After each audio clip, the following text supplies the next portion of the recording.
सस्नेह नमस्कार.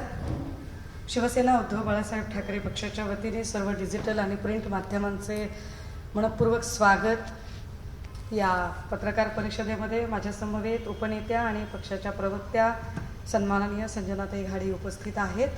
आणि काल सन्माननीय मुख्यमंत्री साहेबांचं एक अत्यंत महत्त्वाचं ट्विट आलेलं होतं. मुख्यमंत्र्यांनी ट्विट केलं म्हटल्यावर ते महत्त्वाचं आहे आणि त्याची दखल घेतली पाहिजे असं आम्हाला वाटतं. ट्विटमध्ये त्यांनी बरेच मुद्दे मांडलेले आहेत आणि नेहमीप्रमाणे अजून एक त्यांची ठरलेली लाईन त्यांनी अधोरेखित करण्याचा प्रयत्न केला आहे, ज्यामध्ये त्यांनी, मला आधी ट्विट वाचावं लागेल, ते असं सांगतायत की काहीही श्रम न करता पैसा आणि पद मिळाले की माणसाचा मेंदू काम करेनासा होतो.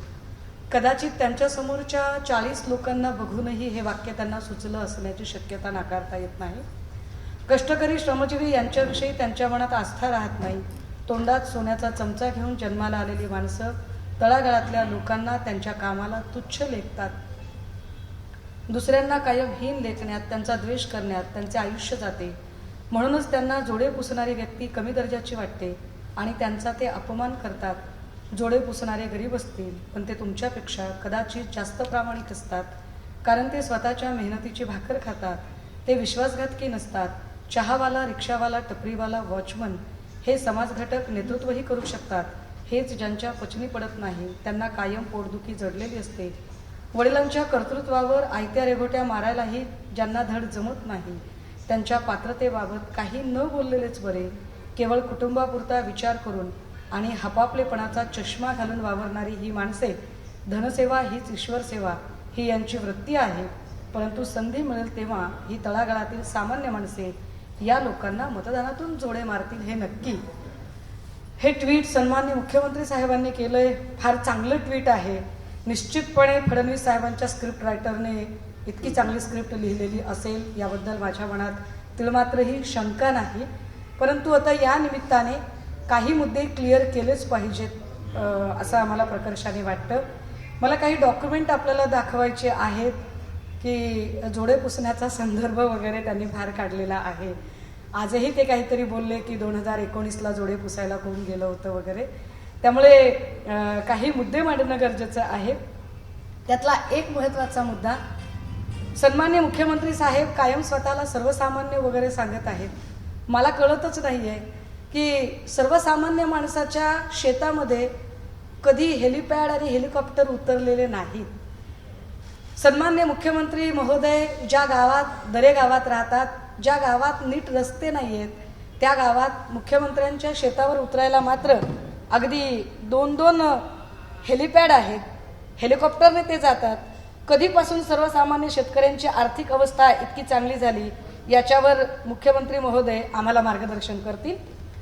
त्यांनी असंही म्हटलं याच्यामध्ये की केवळ कुटुंबापुरता हपापलेपणाचा चष्मा घालून वावरणारी माणसे यांना धनसेवा हीच ईश्वर सेवा वाटते.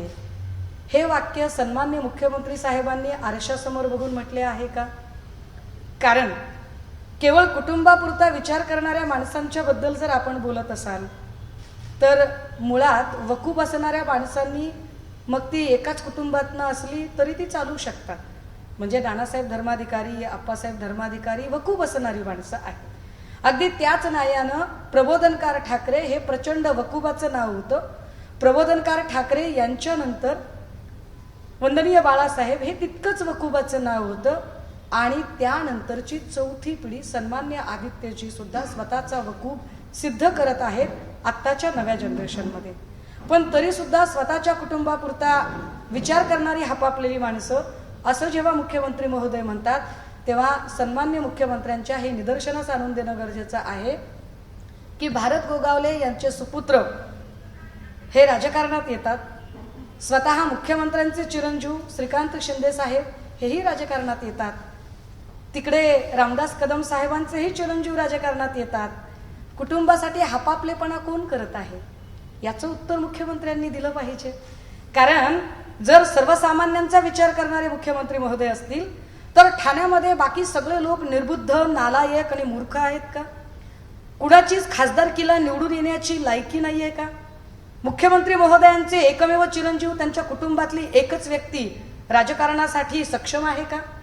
तीच गत गोगावले साहेबांच्या मतदारसंघात आहे का की गोगावलेंच्या कुटुंबाशिवाय दुसरं कोणी राजकारणात स्वतःला सिद्धच करू शकत नाही? रामदास कदम साहेबांच्या मतदारसंघामध्ये दुसरं कोणी नाहीच आहे का? कुटुंबाच्या हपापलेपणाबद्दल जेव्हा मुख्यमंत्री महोदय बोलतात तेव्हा मुख्यमंत्री महोदय हे विसरत आहेत का की त्यांच्यासोबत असणाऱ्या 40 मधले 15 ते 20 लोकांनी स्वतःच्याच कुटुंबातली नावं दुसऱ्या पिढीची नावं म्हणून पुढे आणली.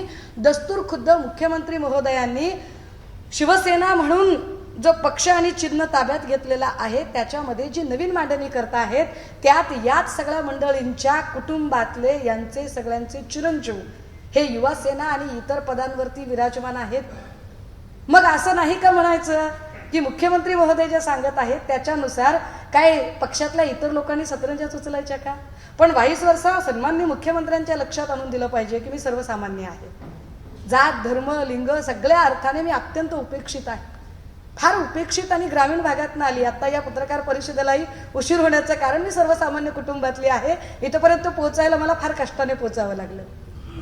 पण असं असतानाही माझ्या कुठल्याही फायनान्शियल बॅकग्राऊंडचा कसल्याही बॅकग्राऊंडचा विचार न करता मेरिटच्या आधारावर मला संधी देऊ शकतात ते फक्त आणि फक्त वंदनीय बाळासाहेबांचे चिरंजीव उद्धव साहेबच याचा सन्मान्य मुख्यमंत्र्यांनी विचार करावा.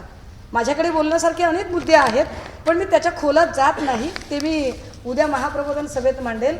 परंतु जोड्यांचा विषय निघाला त्यामुळे त्याच्यावरती बोललंच पाहिजे. शब्दांच्या कोट्या करणे आणि शब्दांमध्ये पकडून शाब्दिक खेळ करणे हे मला असे वाटत होते की फक्त आणि फक्त मोदी साहेबांनाच येते की काय. पण मोदी साहेबांनाही ओव्हरटेक करत सन्मान्य मुख्यमंत्री फार मेलोड्रामॅटिक पद्धतीने लिहित आहेत आणि बोलत आहेत.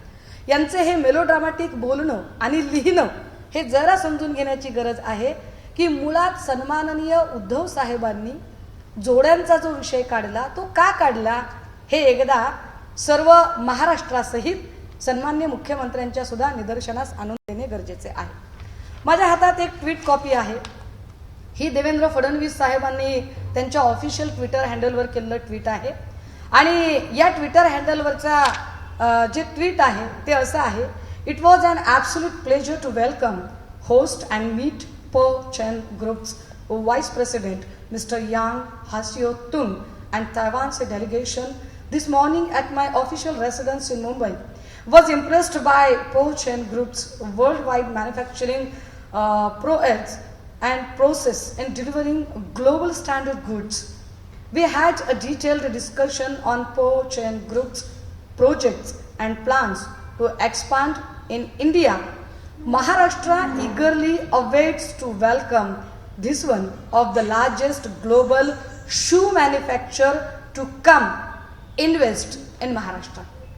देवेंद्र साहेबांनी सन्मान्य उपमुख्यमंत्र्यांनी आपल्या ऑफिशियल ट्विटर हँडलवर हे ट्विट केलेलं आहे की तैवानची एक मोठी उद्योजक ग्रुप जो चपला बुटं तयार करणारा आहे त्यांच्याशी आम्ही बोललोय आणि महाराष्ट्रात हा उद्योग येणार आहे.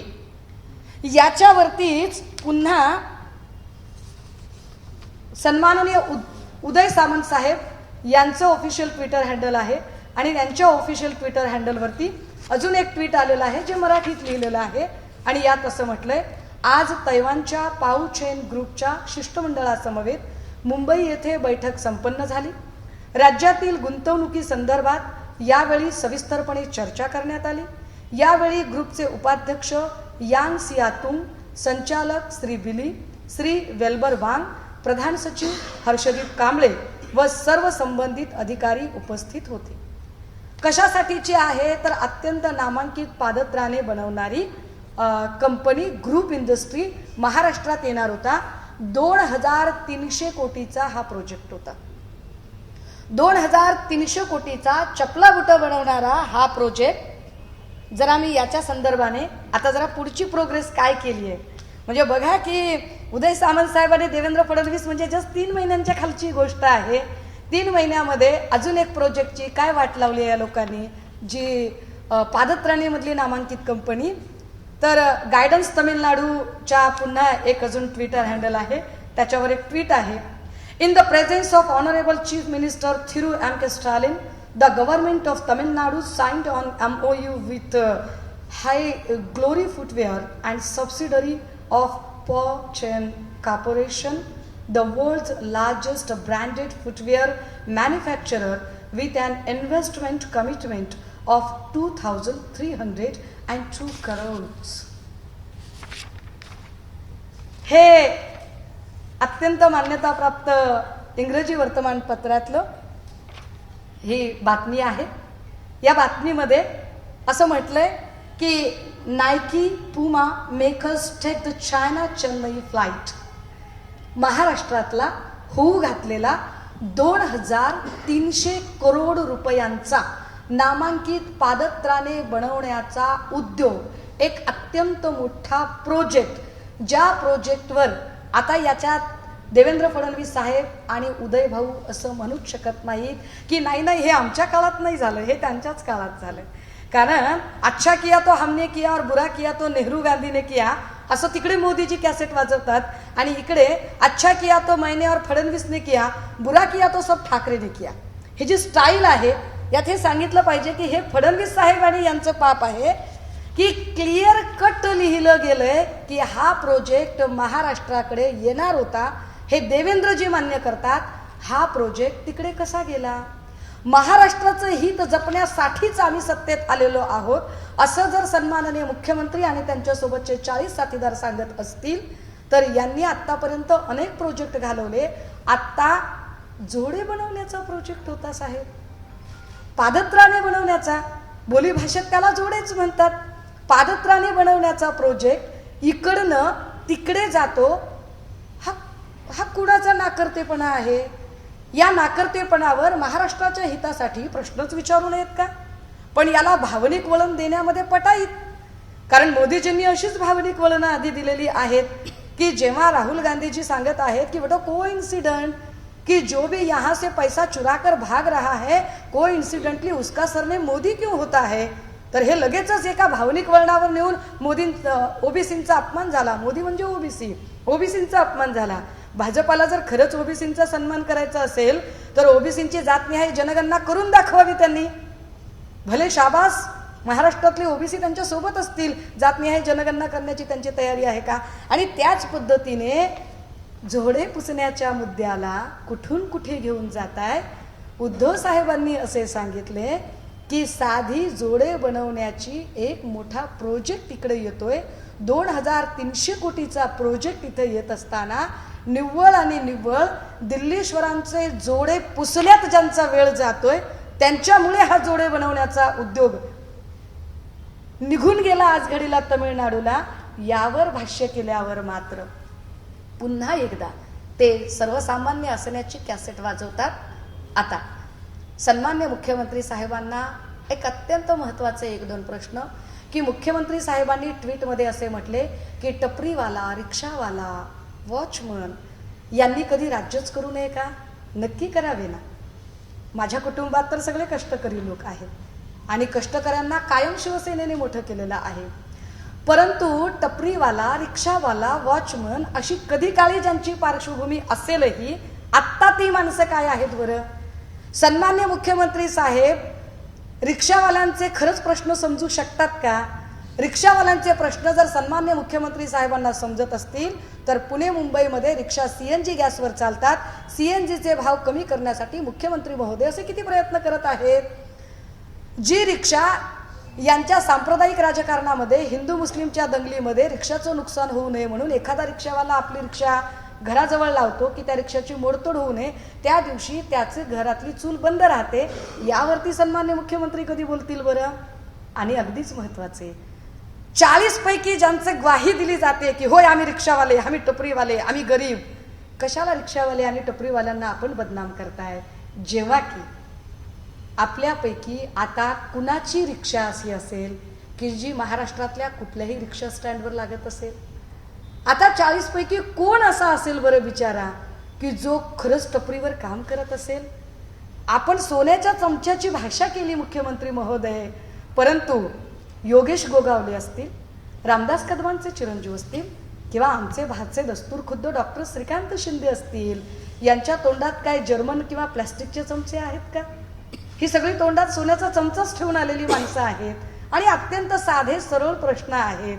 कृपया लोकांना भ्रमित करणे मुख्यमंत्री महोदयांनी थांबवावे आणि महत्वाचं इकडची ती सीधी बात, नो बकवास, साध्या प्रश्नांची आम्हाला उत्तरं द्यावीत की 2,300 करोडचा अत्यंत महत्वाकांक्षी उद्योग पुन्हा एकदा महाराष्ट्रातनं तमिळनाडूला गेलाय.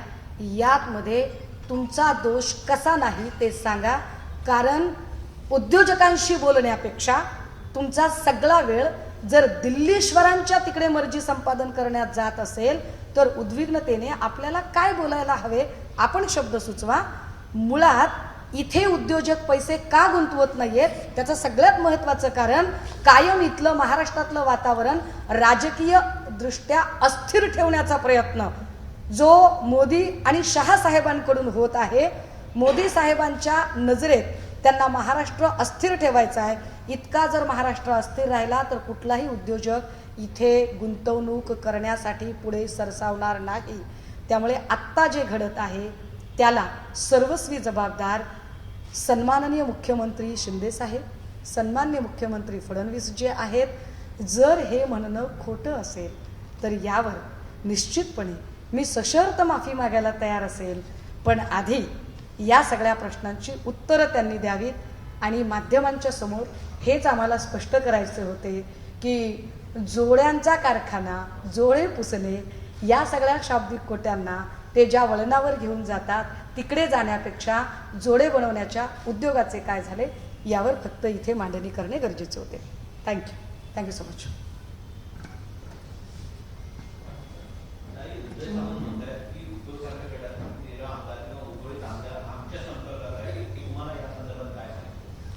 मला तर असं वाटतंय की उदय सामंत भाऊंना सुद्धा सोडून, म्हणजे त्यांना धरून नाही बरं का, त्यांना सोडून एक्स्ट्रोचे 288 लोक उदय भाऊंच्या आणि शिंदे साहेबांच्या संपर्कात असू शकतं. कारण सध्या अगदी ते जर म्हणाले ना की डोनाल्ड ट्रम्प सुद्धा आमच्या संपर्कात आहेत, तरी आपण त्यांच्यावर विश्वास ठेवायला हवा.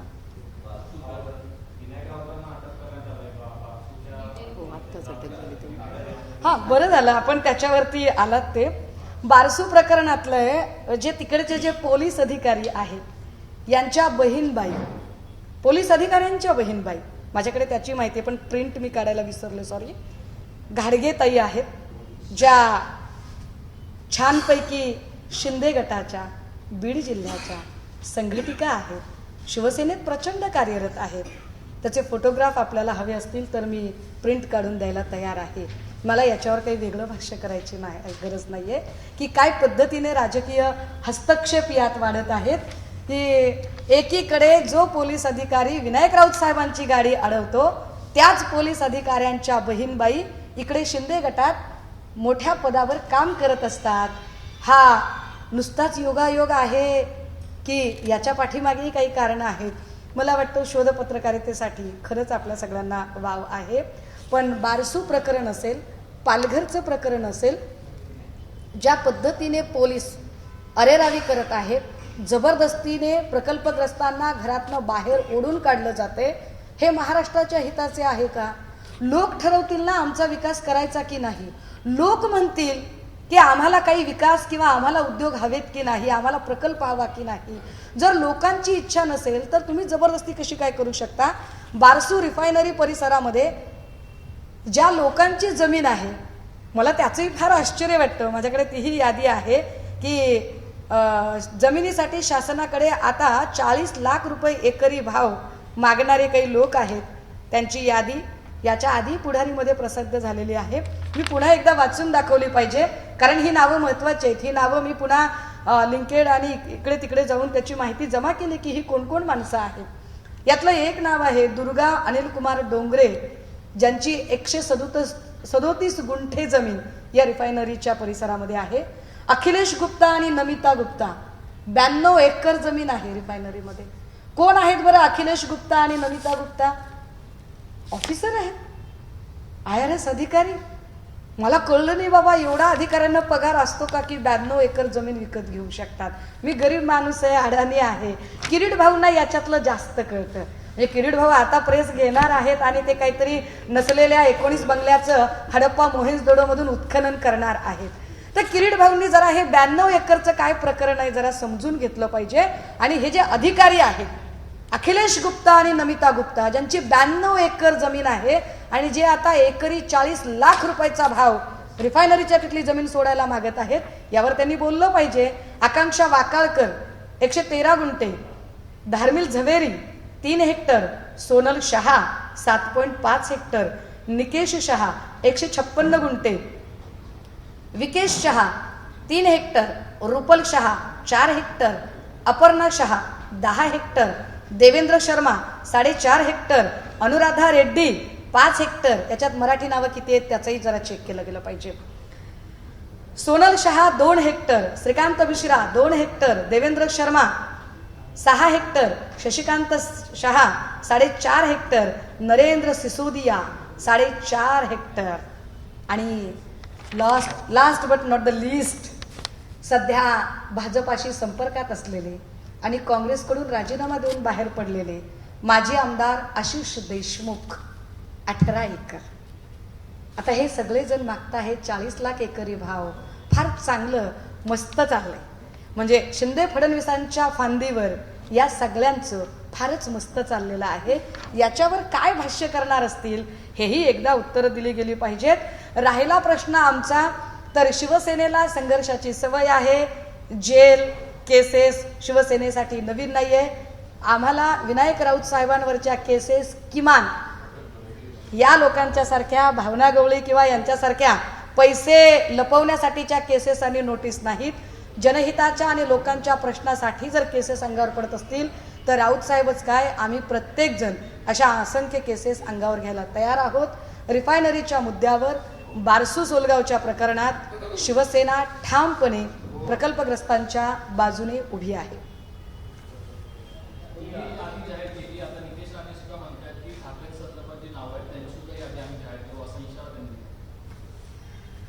फार विद्वान लोक आहेत रावते, इतके विद्वान लोक की त्यांच्याबद्दल माझ्यासारख्या अख्खं पदार्थ माणसांनी काय बोलावं.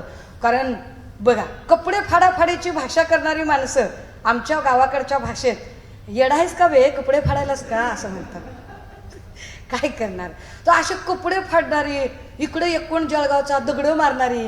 आता हे दगडं मारणारे कपडे फाडणारे ह्याला काय म्हणतात त्याला तुम्ही सांगा बाबा. आणि अशा लोकांच्याबद्दल आपण काय बोलावं दादा, लहान माणूस आहे मी.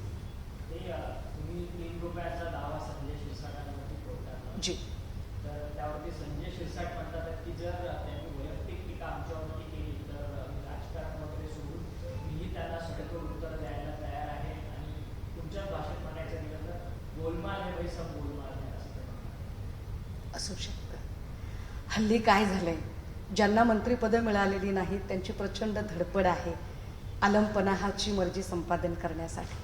आणि त्या तिरीमिरीमध्ये कदाचित बॅक ऑफ द माइंड कुठेतरी रिग्रेटही होत असेल की का बरं आपण असं काहीतरी करून बसलो. तरी सुद्धा ईश्वर त्यांना सद्बुद्धी देऊ, त्यांच्याप्रती अपार करुणा व्यक्त करते. माझं सरळ साधं म्हणणं आहे, धनप्राप्ती हा माझा मुद्दा असता तर मी इतरांसारखा लाखो करोडोंचा दावा टाकला असता. मी वारंवार सांगते, आम्ही गरीब माणसं आहोत. आमच्यासाठी जपण्यासारखी गोष्ट फक्त आणि फक्त आमची इब्रत असते. आणि म्हणून धनप्राप्तीपेक्षा सुद्धा व्यक्तिप्रतिष्ठेचे मूल्य जपण्यासाठी म्हणून मी ही न्यायालयीन लढाई लढते. ज्या पद्धतीने शिंदे गटातले लोक अगदीच बेताल वक्तव्य करत आहेत, महिलांच्या बद्दल अत्यंत सवंग, म्हणजे सुप्रियाताईंच्या बद्दलचं स्टेटमेंट असेल, माझ्या संबंधाने मी नाव विसरले त्यांचं, धारावीतल्या भाजपच्याच एक ताई, त्यांच्याही संबंधाने अशाच पद्धतीचे काहीसे स्टेटमेंटमध्ये भाजपच्या काही नेत्यांकडनं आले. अशा महिलांबद्दल सवंग स्टेटमेंट करणाऱ्या लोकांना एक चपराक बसली पाहिजे. म्हातारी मेल्याचे दुःख नाही पण काळ सोकावतो, यावरती ठामपणे उभे राहिले पाहिजे. म्हणून मी ही न्यायालयीन लढाई लढते. मी कुठलंही बाईपणाचं विक्टिम कार्ड खेळणार नाही. आणि मी वारंवार सांगते, ते जे काही मुकाबला वगैरे म्हणतात ना, दादा आम्ही भटक्याचं लेकरू आहे. पायाच्या 2 बोटात दगड पकडून मागच्या मागा माणूस आऊट करायची ताकद भटक्यांमध्ये असते. मुकाबल्याची भाषा, मी खूप साधा सरळ माणूस आहे. माझ्या पाठीमागे आग्या पिछा छोर नाहीये, फायनान्शियल बॅकग्राऊंड नाहीये किंवा मी काही कुठला मोठा कुणी राजकीय वारसा असणाऱ्यांपैकी नाही आहे. मी लढाई लढते ती माझ्या सन्मानाची, आत्मसन्मानाची लढाई आहे.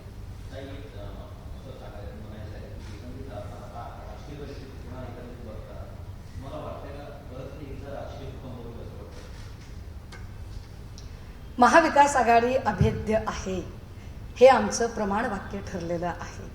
तरी सुद्धा जर भाजपाकडून आमचा भवताल संभ्रमित करण्यासाठी प्रयत्नशील असतील तर आम्ही हे अत्यंत पॉझिटिव्हली घेतो.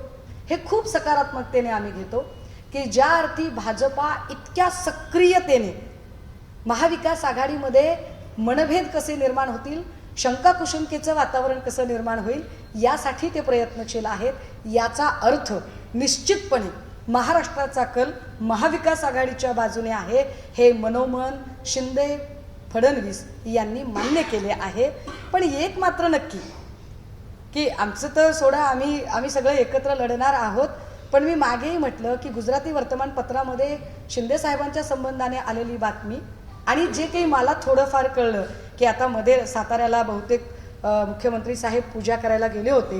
पूजा करणं चांगली गोष्ट आहे, संकट काळात माणूस देवाचा धावा करतो, त्यांनी पूजा केली.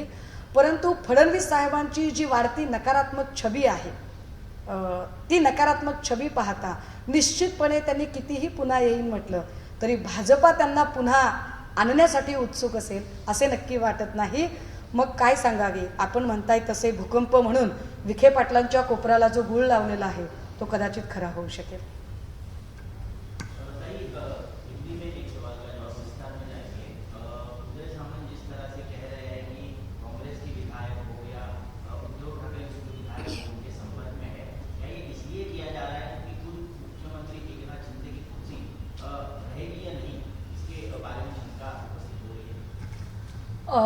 देखिए, जिस दिन यह सारे रूमर्स बहुत तेज़ी से चलने लगे थे कि आदरणीय अजित दादा जाएंगे, लेकिन दादा ने खुद यह बात क्लियर की कि मैं कहीं नहीं जा रहा हूँ, ये सारे रूमर्स है.